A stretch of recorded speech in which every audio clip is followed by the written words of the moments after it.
El Génesis revisado 3 al anticipo parte 1. En el principio, Dios creó el cielo y la tierra. Y la tierra estaba desordenada y vacía y las tinieblas estaban sobre la faz del abismo, y el Espíritu de Dios movía sobre la faz de las aguas. Y Dios dijo: hágase la luz. Y hubo luz.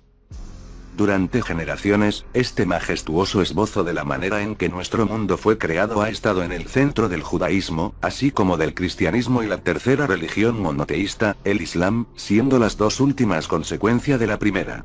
En el siglo XVII, el arzobispo James User de Armagh en Irlanda calculó a partir de estos versículos iniciales del Génesis el día exacto e incluso el momento de la creación del mundo, en el año 4004 AC. Muchas ediciones antiguas de la Biblia todavía llevan impresa la cronología de User en los márgenes. Muchos todavía creen que la Tierra y el sistema solar del que forma parte no son más antiguos que eso.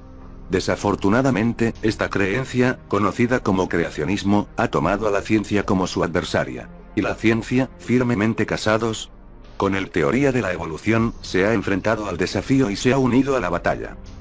Es lamentable que ambas partes presten poca atención a lo que se ha sabido durante más de un siglo. Que los cuentos de creación del Génesis son versiones editadas y abreviadas de textos mesopotámicos mucho más detallados, que a su vez eran versiones de un texto sumerio original. Las líneas de batalla entre creacionistas y evolucionistas, una demarcación totalmente injustificada, como lo mostrará la evidencia aquí presentada, están indudablemente más marcadas por el principio de separación entre religión y Estado que está incorporado en la Constitución de los Estados Unidos. Pero tal separación no es la norma entre las naciones de la Tierra, incluso en las democracias ilustradas como Inglaterra, ni tampoco era la norma en la antigüedad, cuando se escribieron los versículos bíblicos. De hecho, en la antigüedad el rey también era el sumo sacerdote, el Estado tenía una religión nacional y un dios nacional, los templos eran la sede del conocimiento científico y los sacerdotes eran los sabios. Esto fue así porque cuando comenzó la civilización, los dioses a los que se adoraba, el foco del acto de ser religiosos, no eran otros que los Anunnaki/Nefilim, quienes eran la fuente de todo tipo de conocimiento, alias ciencia, en la Tierra. La fusión del Estado, la religión y la ciencia no fue más completa que en Babilonia. Allí, la epopeya de la creación sumeria original fue traducida y revisada de modo que a Marduk, el dios nacional babilónico, se le asignó una contraparte celestial. Al cambiar el nombre de Nibiru a Marduk en las versiones babilónicas de la historia de la creación, los babilonios usurparon para Marduk los atributos de un supremo dios del cielo y la tierra. Esta versión, la más intacta encontrada hasta ahora, se conoce como Enuma Elish, cuando en las alturas, tomado de sus palabras iniciales. Se convirtió en el documento científico político religioso más consagrado del país. Se leía como una parte central de los rituales de Año Nuevo, y los jugadores recreaban la historia en obras de teatro de pasión para llevar su importancia a las masas. Las tablillas de arcilla, Fig. 14, en las que fueron escritas fueron posesiones preciadas de templos y bibliotecas reales en la antigüedad. El desciframiento de la escritura en las tablillas de arcilla descubiertas en las ruinas de la antigua Mesopotamia hace más de un siglo llevó a la comprensión de que existían textos que relataban cuentos bíblicos de creación milenios antes de que se compilara el Antiguo Testamento. Especialmente importantes fueron los textos encontrados en la biblioteca del rey asirio Asurbanipal en Nínive, una ciudad de renombre bíblico. Registraron un relato de la creación que coincide, en algunas partes, palabra por palabra, con el relato del Génesis. George Smith, del Museo Británico, juntó las tablas rotas que contenían los textos de la creación y publicó, en 1876, el Génesis caldeo, estableciendo de manera concluyente que efectivamente existía un texto acadio del relato del Génesis, escrito en el dialecto babilónico antiguo, que precedió el texto bíblico por al menos 1000 años. Las excavaciones entre 1902 y 1914 descubrieron tablillas con la versión asiria de la epopeya de la creación, en la que el nombre de Asur, el dios nacional asirio, fue sustituido por el del babilonio Marduk. Los descubrimientos posteriores establecieron no solo el alcance de la copia y traducción, en la antigüedad, de este texto épico, sino también su inconfundible origen sumerio. Fue L. W. King quien, en 1902, en su obra Las 7 tablas de la creación, mostró que los diversos fragmentos suman 7 tablas. 6 de ellos relacionan el proceso de creación. La séptima tablilla está enteramente dedicada a la exaltación del señor, Marduk en la versión babilónica, Asur en la asiria. Uno solo puede adivinar que esta división de 7 tablillas de alguna manera es la base de la división de la historia bíblica en un horario de 7 partes, de las cuales 6 partes involucran obra divina y la séptima está dedicada a una mirada reparadora y satisfactoria a lo que había sido logrado. Es cierto que el libro del Génesis, escrito en hebreo, usa el término yom, que comúnmente significa y se traduce como guía, para denotar cada fase. Una vez, como invitada en un programa de radio en una ciudad del cinturón bíblico, una mujer me desafió y me llamó sobre este mismo punto. Le expliqué que por día la Biblia no se refiere a nuestro término de 24 horas en la Tierra, sino que transmite el concepto de una fase en el proceso de creación. No, insistió, eso es exactamente lo que significa la Biblia. 24 horas. Luego le señalé que el texto del primer capítulo del Génesis no trata de un calendario humano sino del Creador, y en el libro de los Salmos, 94, se nos dice que a los ojos de Dios 1000 años son como ayer. ¿Admitiría, al menos, que la creación podría haber tardado 6000 años? Yo pregunté. Para mi decepción, no hubo concesión. 6 días significa 6 días, insistió. ¿Es el relato bíblico de la creación un documento religioso, su contenido debe considerarse solo una cuestión de fe para creer o no? ¿O es un documento científico, que nos imparte un conocimiento esencial de cómo comenzaron las cosas, en los cielos y en la tierra? Esto, por supuesto, es el núcleo de la discusión en curso entre creacionistas y evolucionistas. Los dos bandos habrían depuesto las armas hace mucho tiempo si se hubieran dado cuenta de que lo que habían hecho los editores y compiladores del libro del Génesis no era diferente de lo que habían hecho los babilonios. Usar la única fuente científica de su tiempo, esos descendientes de Abraham, descendiente de una familia real sacerdotal de la capital sumeria Ur, también tomó la epopeya de la creación, la cortó y editó, y la convirtió en el fundamento de una religión nacional que glorifica a Yahvé que está en los cielos y en la tierra. En Babilonia, Marduk era una deidad dual. Físicamente presente, resplandeciente en sus preciosas vestiduras, Fig. 15, fue adorado como Ilu, traducido como Dios pero que literalmente significa el Altísimo. Su lucha por ganar la supremacía sobre los otros dioses Anunnaki ha sido detallada en mi libro Las guerras de dioses y hombres. Por otro lado, Marduk era una deidad celestial, un dios planetario, que en los cielos asumía los atributos, el papel y el crédito por las creaciones primordiales que los sumerios habían atribuido a Mibil, el planeta cuya representación simbólica más frecuente era que de un disco alado, Fig. 16. Los asirios, reemplazando a Marduk con su dios nacional Asur, combinaron los dos aspectos y describieron a Asur como un dios dentro del disco alado, Fig. 17. Los hebreos siguieron su ejemplo, pero, predicando el monoteísmo y reconociendo, basado en el conocimiento científico sumerio, la universalidad de Dios, ingeniosamente resolvieron el problema de la dualidad y de la multitud de deidades Anunnaki involucradas en los eventos en la Tierra al inventar una entidad singular pero plural. No un El, el equivalente hebreo de Ilu, sino Elohim, un creador que es plural, literalmente dioses, y sin embargo uno. Esta desviación del punto de vista religioso babilónico y asirio solo puede explicarse al darse cuenta de que los hebreos sabían que la deidad que podía hablar con Abraham y Moisés y el Señor celestial a quien los sumerios llamaban Nibiru no eran lo mismo científicamente, aunque todos eran parte de un Dios universal, eterno y omnipresente, Elohim, en cuyo gran diseño para el universo el camino de cada planeta es su destino predeterminado, y lo que los Anunnaki habían hecho en la Tierra también era una misión predeterminada. Así se manifestó la obra de un Dios universal en el cielo y en la tierra. A estas percepciones profundas, que se encuentran en el centro de la adopción bíblica de la historia de la creación, en Uma Elish, solo se podría llegar a través de unir religión y ciencia mientras se conserva, en la narrativa y secuencia de eventos, la base científica.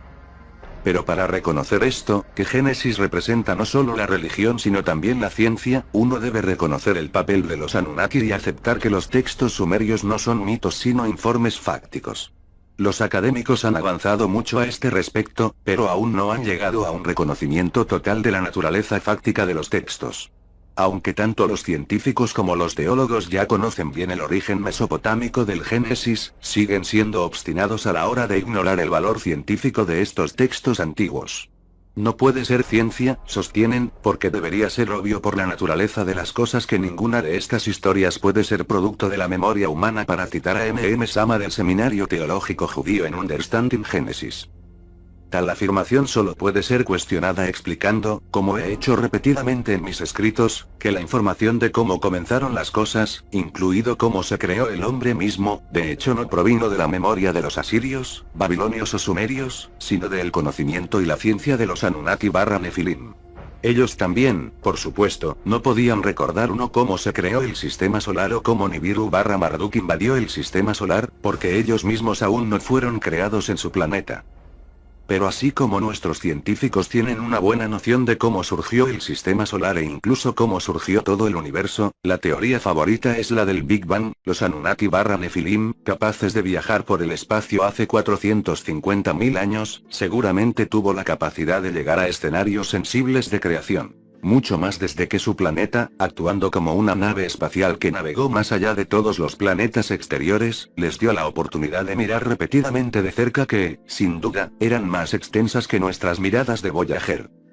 Varios estudios actualizados de Len Muelish, como el Génesis babilónico de Alexander Ebel del Instituto Oriental de la Universidad de Chicago, se han centrado en los paralelos en el tema y la estructura entre las narrativas mesopotámicas y bíblicas.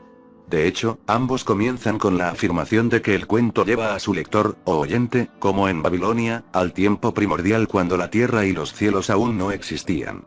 Pero mientras que la cosmogonía sumeria se ocupó de la creación del sistema solar y solo entonces preparó el escenario para la aparición del Señor Celestial, Nibiru/Marduk, la versión bíblica saltó todo eso y fue directamente a la batalla celestial y sus consecuencias.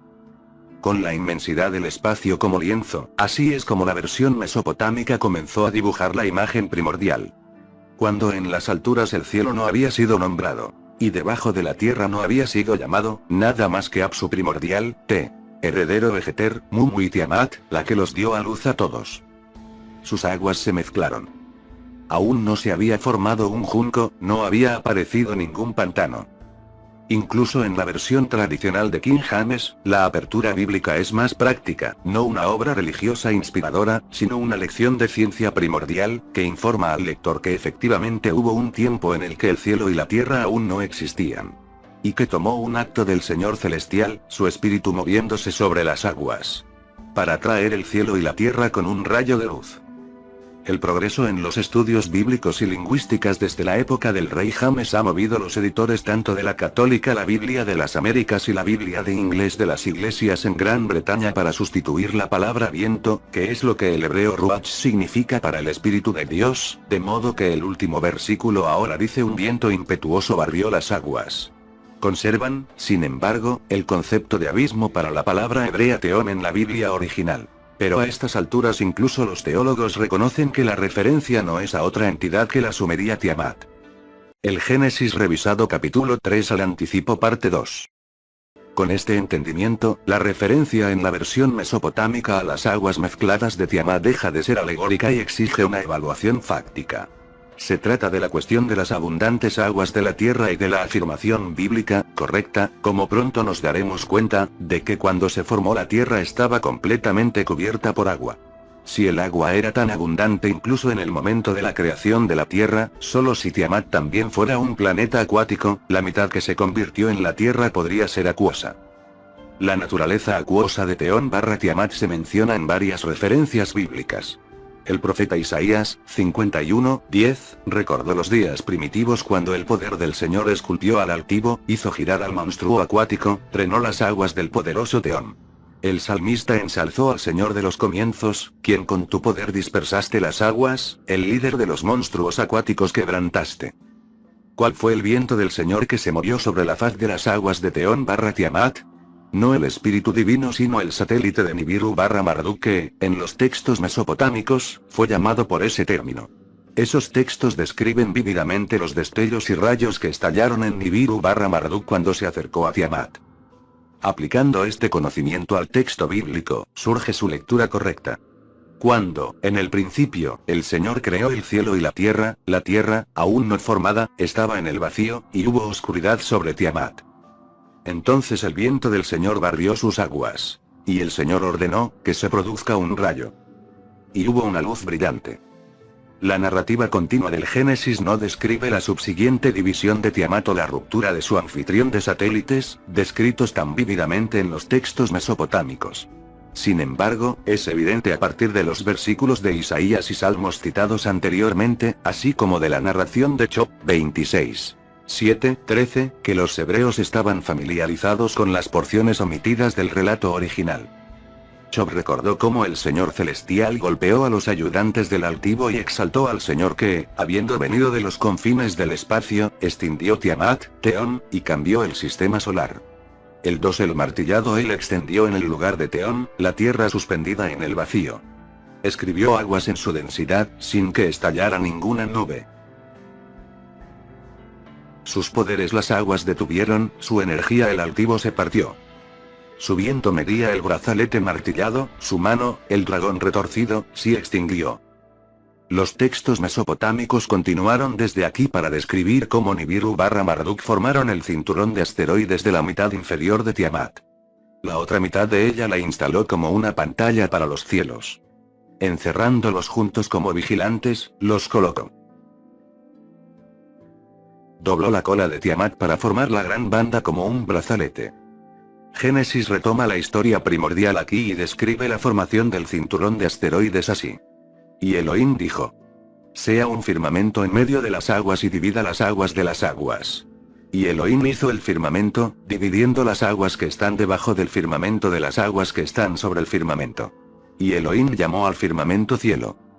Al darse cuenta de que la palabra hebrea Shamaim se usa para hablar del cielo o de los cielos en general, los editores de Génesis se excedieron en usar dos términos para el cielo creado como resultado de la destrucción de Tiamat, que separó las aguas superiores de las aguas inferiores.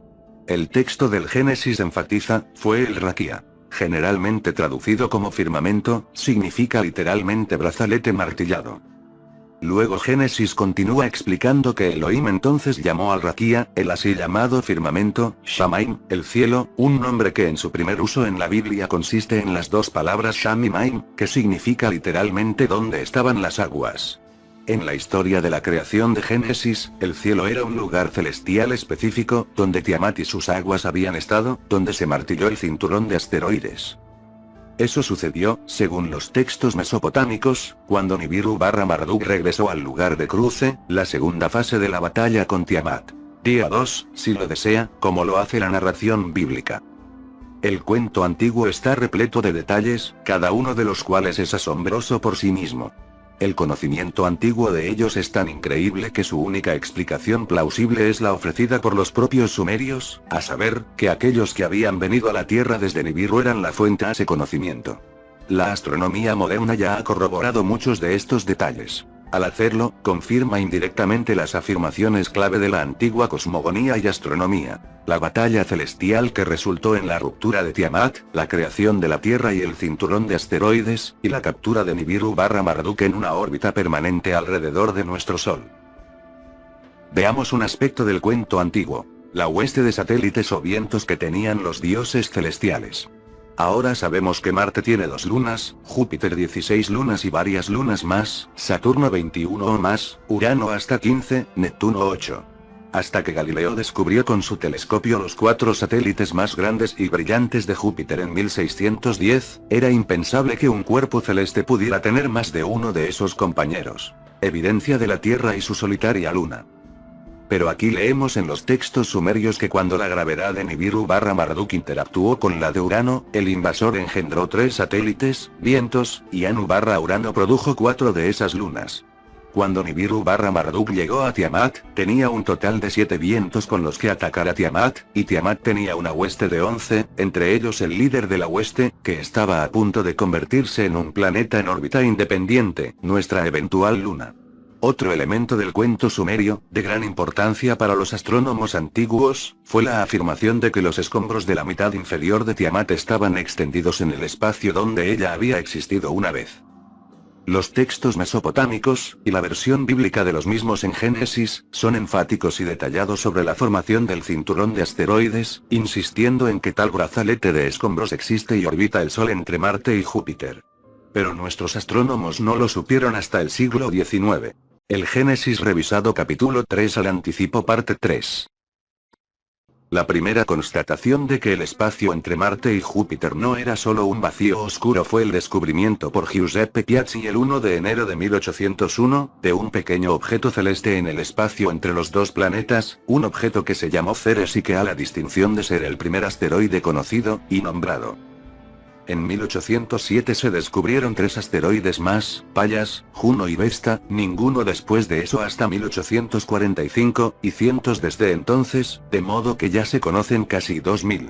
Los astrónomos creen que puede haber hasta 50.000 asteroides de al menos 1 milla de diámetro, así como muchos más fragmentos de escombros, demasiado pequeños para ser vistos desde la Tierra, que se cuentan por miles de millones.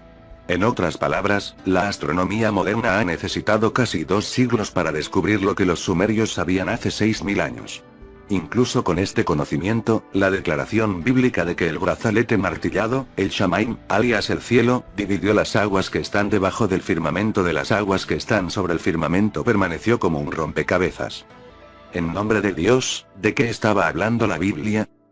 Hemos sabido, por supuesto, que la Tierra era un planeta acuático, pero se ha asumido que lo es de forma única. Sin duda, muchos recordarán los cuentos de ciencia ficción en los que los extraterrestres vienen a la Tierra para llevarse su líquido único y vivificante, el agua. Entonces, incluso si los textos antiguos tenían en mente las aguas de Tiamat, y por lo tanto de la Tierra, y si esto era lo que se quería decir con el agua que está debajo del firmamento, ¿de qué agua había para hablar con respecto a lo que está por encima del firmamento? Sabemos, no es así. Que el cinturón de asteroides, de hecho, como informaba el texto antiguo, había dividido los planetas en 2 grupos. Debajo están los planetas terrestres o internos. Por encima de los planetas gaseosos o exteriores. Pero a excepción de la Tierra, el primero tenía superficies estériles y el segundo no tenía ninguna superficie, y la sabiduría convencional de larga data era que ninguno de los grupos, de nuevo, excepto la Tierra, tenía agua. Bueno, como resultado de las misiones de naves espaciales no tripuladas a todos los demás planetas excepto Plutón, ahora lo sabemos mejor. Mercurio, que fue observado por la nave espacial Mariner 10 en 1974-75, es demasiado pequeño y está demasiado cerca del Sol para haber retenido agua, si es que alguna vez tuvo alguna. Pero Venus, que también se cree que no tiene agua debido a su relativa proximidad al Sol, sorprendió a los científicos.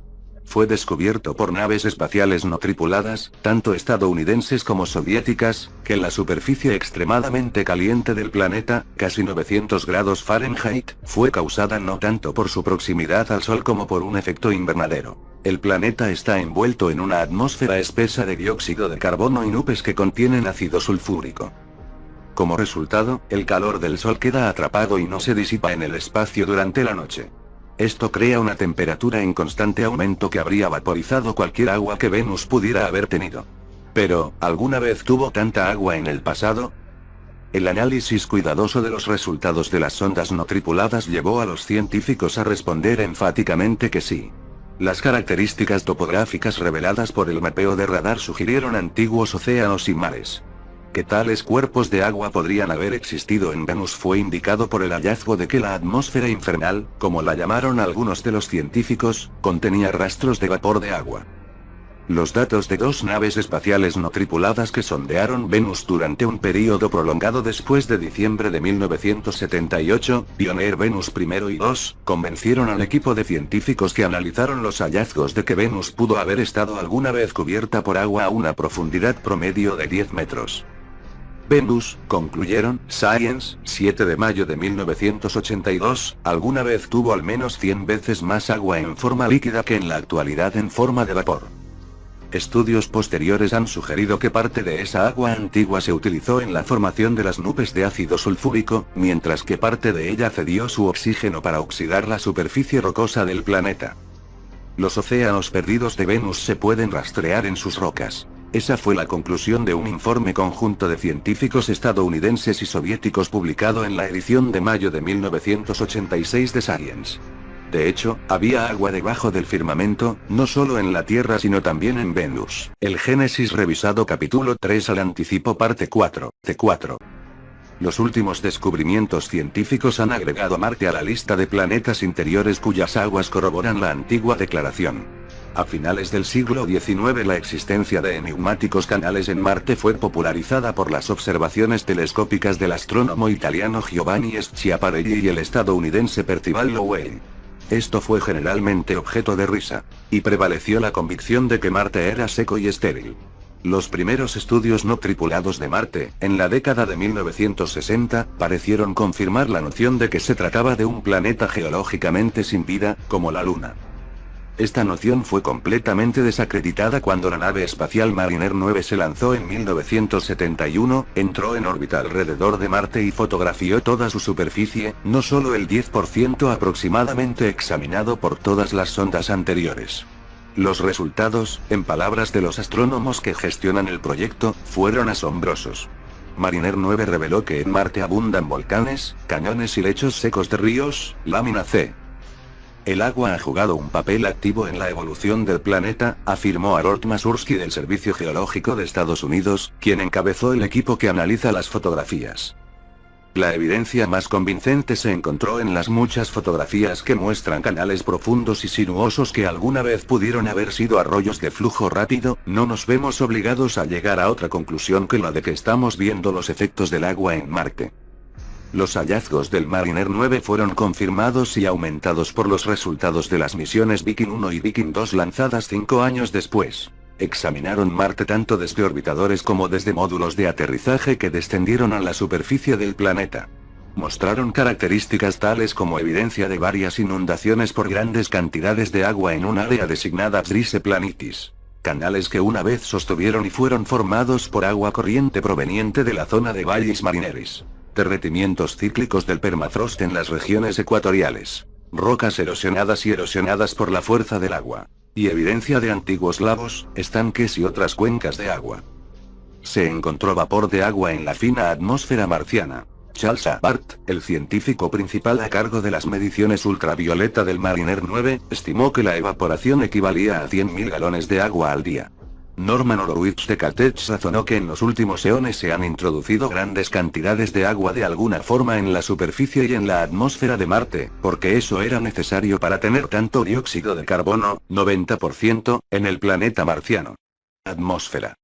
En un informe publicado en 1977 por la American Geographical Union, Journal of Geophysical Research, 30 de septiembre de 1977, sobre los resultados científicos del proyecto Viking, se concluyó que, hace mucho tiempo, inundaciones repentinas gigantes tallaron el paisaje marciano en varios lugares. Un volumen de agua igual al del lago Erie vertido, recorriendo grandes canales.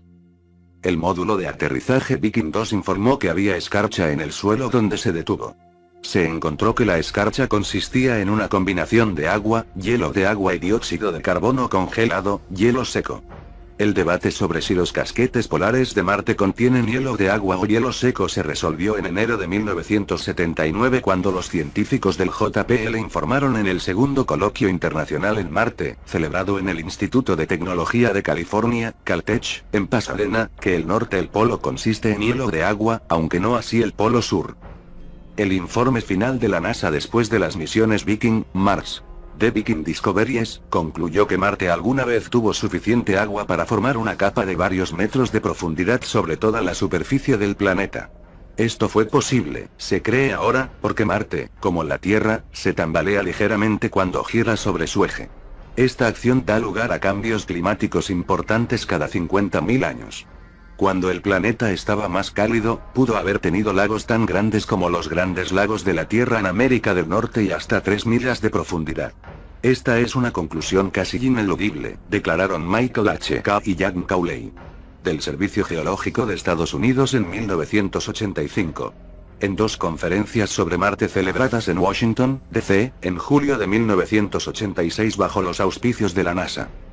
Walter Sullivan informó en The New York Times, los científicos expresaron la creencia de que hay suficiente agua escondida en la corteza de Marte para inundar teóricamente todo el planeta a una profundidad promedio de al menos 1.000 pies.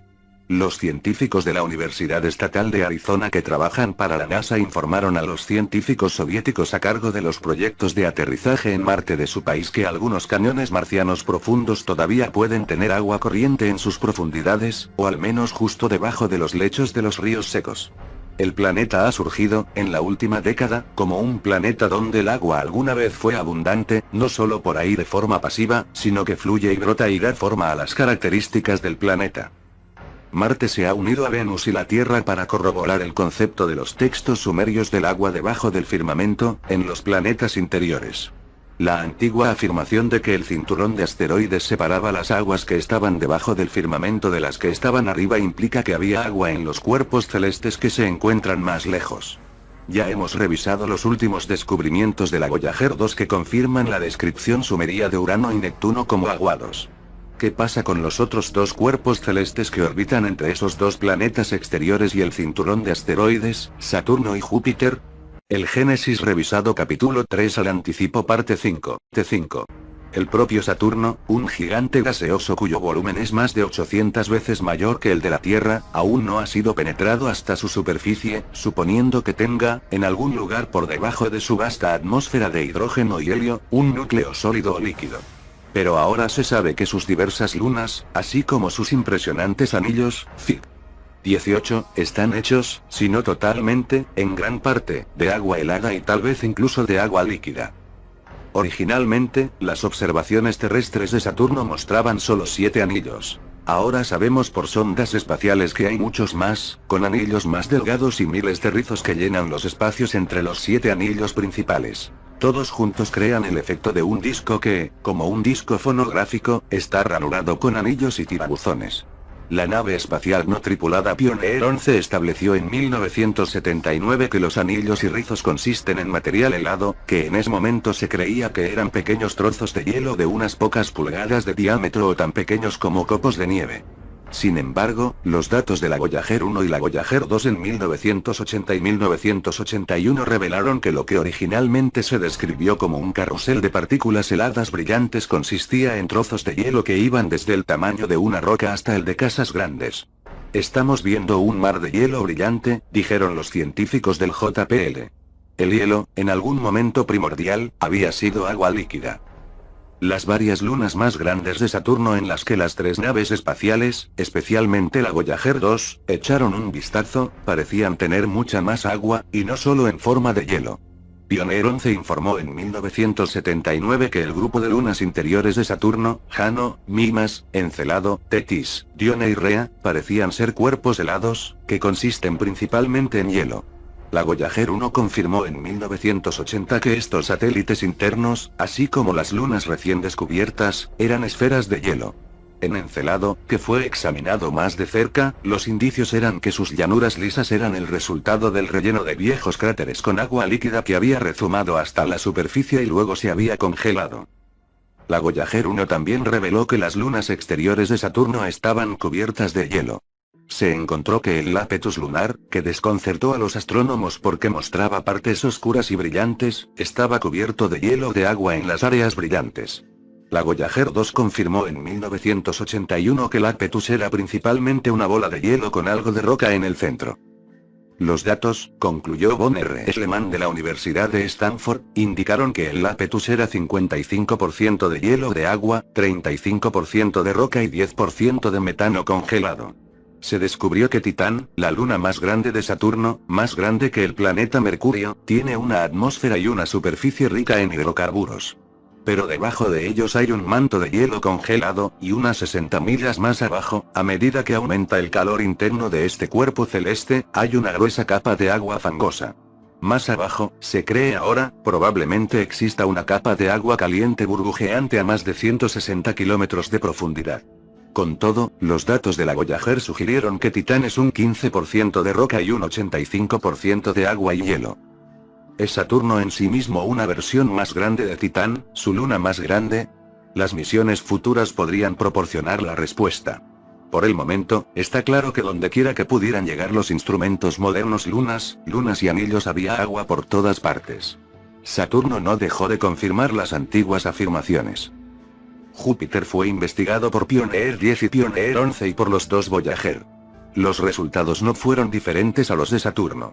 Se descubrió que el planeta gaseoso gigante emite inmensas cantidades de radiación y calor y está envuelto por una atmósfera espesa que está sujeta de violentas tormentas. Sin embargo, se descubrió que incluso esta envoltura impenetrable estaba constituida principalmente por hidrógeno, helio, metano, amoníaco, vapor de agua y probablemente gotas de agua. En algún lugar más profundo dentro de la atmósfera espesa hay agua líquida, concluyeron los científicos. Al igual que con Saturno, las lunas de Júpiter resultaron más fascinantes, reveladoras y sorprendentes que el planeta mismo. De las 4 lunas galileanas, Io, la más cercana a Júpiter, Fig. 19, reveló una actividad volcánica totalmente inesperada. Aunque lo que arrojan los volcanes es principalmente a base de azufre, el material en erupción contiene algo de agua. La superficie de Io muestra vastas llanuras con canales que las atraviesan, como si hubieran sido talladas por agua corriente. El consenso es que Io tiene algunas fuentes internas de agua. Europa, como Io, parece ser un cuerpo rocoso, pero su densidad algo más baja sugiere que puede contener más agua interna que Io.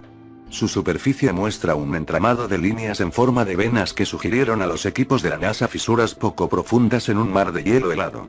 Una mirada de cerca a Europa por la Voyager 2 reveló una capa de hielo de agua blanda debajo de la superficie agrietada. En la reunión de diciembre de 1984 de la Unión Geofísica Estadounidense en San Francisco, 2 científicos, David Reynolds y Steven Squires, del Centro de Investigación Ames de la NASA sugirieron que debajo de la capa de hielo de Europa podrían existir oasis más cálidos de agua líquida que podrían sustentar organismos vivos.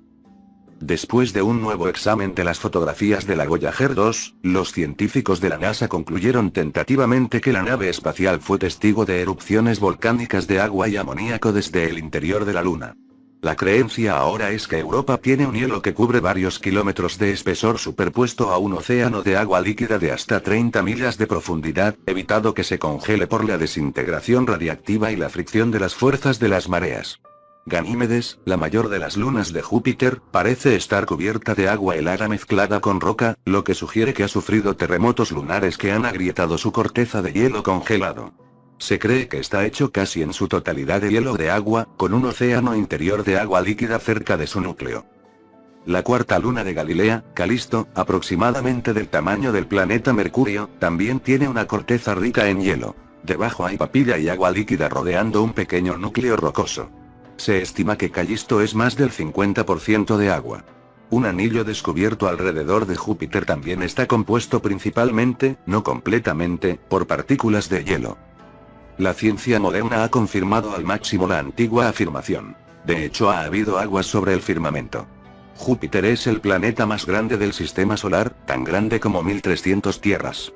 Contiene alrededor del 90% de la masa del sistema planetario completo del Sol.